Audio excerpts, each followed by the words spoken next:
David, it looked like you guys had a long stretch, mostly in the second period, where you didn't have a lot of offensive zone time, not a lot of chances. So, what do you think was going wrong there, and then what turned it around later in the game? Yeah, I just didn't think we were sharp during that second period.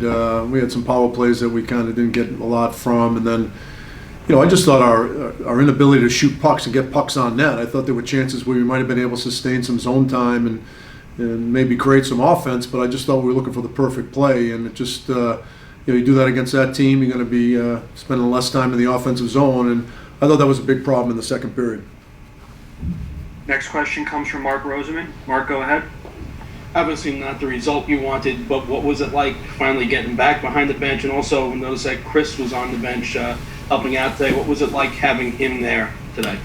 Yeah, it was good. Chris has done a great job, and he and I have a good relationship. We talk, obviously, our systems are the same in Hartford, and we have good conversations during the course of the season. So, it was good to have him here. Obviously, he's been here for the last 6 games. So, with me getting here this morning and him being on the bench and David Oliver not being able to come yet, we thought it was the right thing to do. So, it was good to have him. Did a good job. Next question comes from Colin Stevenson. Colin, go ahead.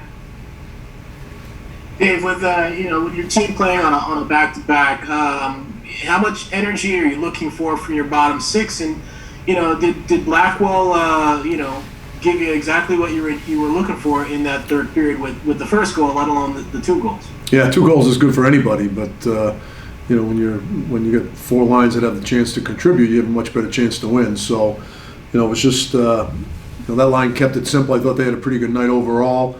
And it was good to see Laffy get a goal. I thought that line struggled a little bit early in the night, but I thought they played better down the stretch. So, it was good to see Blackie get a couple goals, but, just wasn't enough.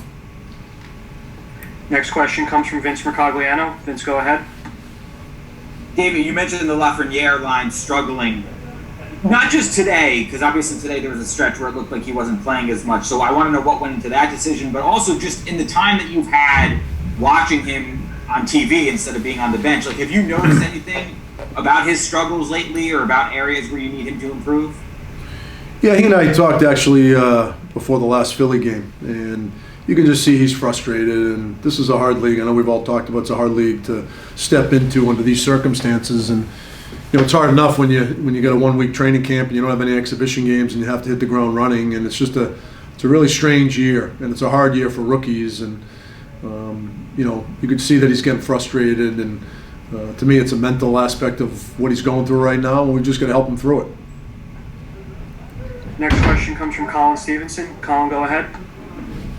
Dave, I just wanted to ask a little bit about your goalie situation. I mean, I know it was an uncomfortable situation at the end of the second half of last year when you had 3 goalies, and now it looks as though you have 3 goalies again. So I'm wondering if you perhaps maybe learned, a little bit about how to handle a 3-goalie situation at the end of that year, and we'll be able to apply it to this year. Is there anything you're going to do differently, or are there things that you're going to do the same? How are you going to deal with that? Yeah, you just got to go game by game, Colin. I know it's not easy for anybody, and we did think that we were out of this predicament, but COVID had a different plan for this year. So, the guy that's playing the best will play, and it is tough. The thing is, a lot of teams have 3 goalies now just because of the taxi squad and the unique situation we're in right now. But we've obviously had 3 that have played, so it is different. But I think we did learn some lessons last year in managing 3 goalies, but really the simplicity of it all is a guy that gives you the best chance to win will play. Next question comes from Vince Mercogliano. Vince, go ahead. More specifically with the goalies, why did Kincaid feel like the right call today? I'm assuming you guys didn't want to go Igor back-to-back coming off the injury, but why was Kincaid the call over Georgia?